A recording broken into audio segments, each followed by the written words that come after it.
Hi, I'm Lauren, and this is Hollywood Party, and today I'm going to be doing my first haul, which is like code for I went shopping and got a lot of books, kind of. So this is my spring book haul, and I'll go through and tell you a little bit about each one of them, and I'll be doing reviews on them separately. The first book I got was at TCM Film Fest this year. They had a few authors signing their books. Carl Ryan was one of them. I didn't get a chance to see him. I heard he was amazing. I did get to see his handprint ceremony, which was super cool. But I got to go see Tippi Hedren, and she was down at Larry Edmunds' bookshop on Hollywood Boulevard. It's pretty much like any Hollywood book you want is there. It's a really cool bookshop, but it's expensive.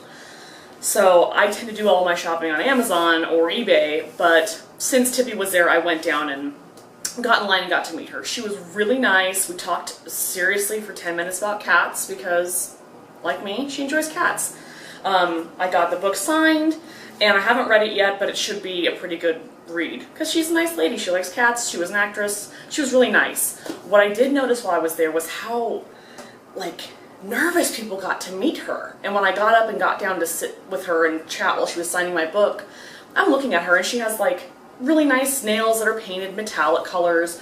And it was in the morning, so she kind of smelled like coffee, not in a bad way, but she just reminded me of one of my grandma's friends. So if you guys ever meet a celebrity, they're not, don't freak out. They're pretty much normal people. Weird, but normal people. After TCM Film Fest this year, I went to the LA Times Book Fair, which is at UCLA now. No, it used to be at UCLA, now it's at USC. It is huge, so if you get a chance, if you're in the Southern California area, go. It's free to get in. You gotta park, so it's like 15 bucks or whatever. But they have a lot of really good books. And one of my favorite tents is called, oh god, Angel City Press. And they kind of specialize in what I like to read, and maybe what you like to read, old Hollywood books. So one of the books I got was Edith Head's autobiography. Well, it was published after she passed away, so there's no chance of me getting her to sign it. But it's great because it has all these great pictures in there of the gorgeous, gorgeous gowns that she did.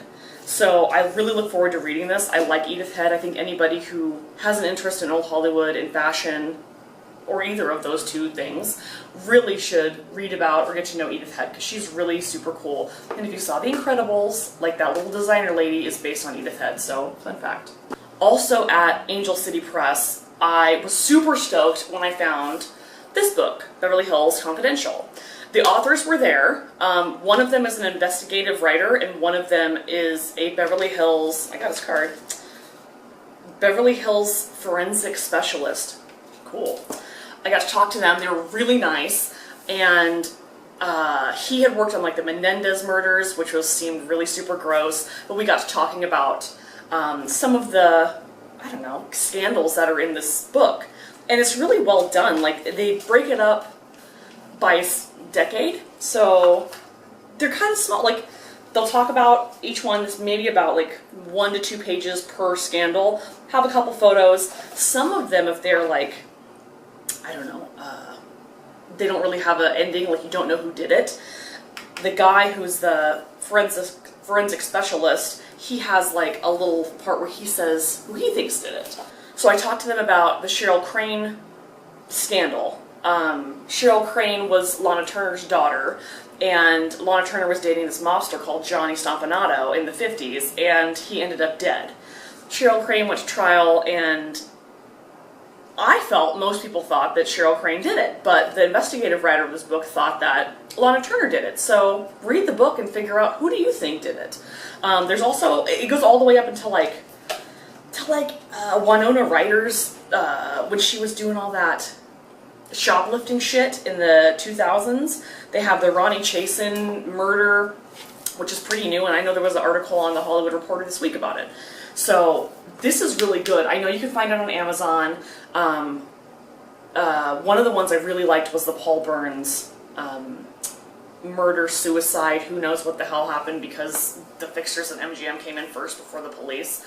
Yeah, read that one. It's really good. Another tent that was at the LA Times Book Fair was this book tent that was all signed or autographed books.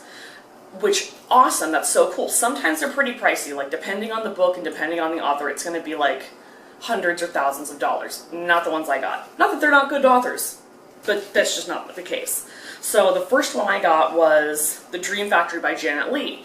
I didn't know she was even a novelist. Cool, I like Janet Leigh, who doesn't? She married Tony Curtis when he was hot, so she's got some smarts. I mean, he was still crazy, but he was hot and crazy.